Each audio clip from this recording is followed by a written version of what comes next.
The idea that absence could be better than presence seems completely counterintuitive, right? But that's exactly what we're exploring today in one of the most fascinating moments of spiritual teaching ever recorded. That's such an intriguing way to frame it. What makes this particular teaching moment so revolutionary? Well, imagine you're sitting there with your mentor, someone who's completely transformed your life, and they tell you it's actually better for them to leave. Jesus is essentially saying to his closest followers that his physical absence will unlock something even more powerful. The psychological impact of that moment must have been intense.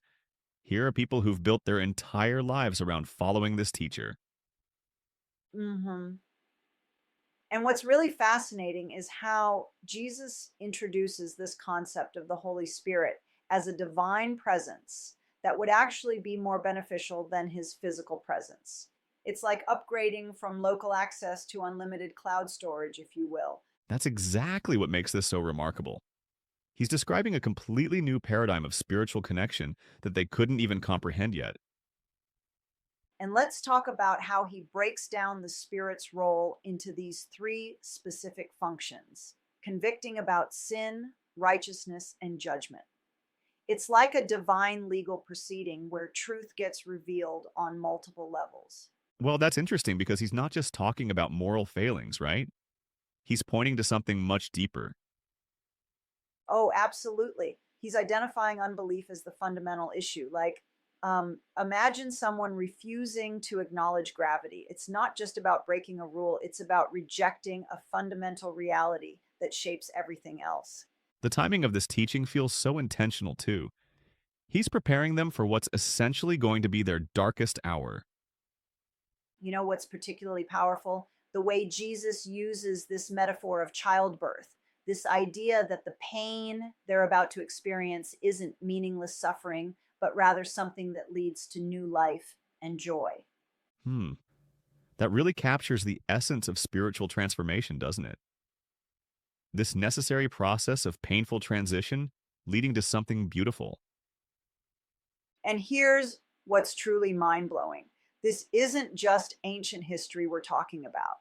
This same dynamic spiritual presence he promised them is still actively working today, revealing truth and providing strength in remarkably similar ways. So, how do you see this playing out in our modern context? Well, think about it. We're facing different challenges than those first disciples, but we're dealing with the same fundamental human needs: the need for guidance, for truth, for strength beyond our own resources. The Spirit's role hasn't changed. That's such a profound point about the consistency of human needs across time. And what really strikes me is how Jesus weaves together warning and encouragement. He's basically saying, look, this isn't going to be easy. You're going to face opposition, confusion, doubt, but you'll have supernatural resources to handle it all. The honesty about facing troubles combined with the promise of peace is remarkable. You know what's particularly relevant for today? This idea that we don't have to figure everything out on our own. In a world that often emphasizes self reliance, Jesus is pointing to this incredible divine presence, actively working to reveal truth and provide strength. That's really the heart of it. Not avoiding difficulty, but having an unshakable foundation through it all.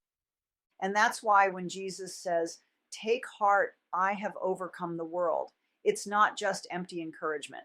It's pointing to this fundamental reality that changes everything about how we face challenges. It's like having an insider's perspective on how the story ends.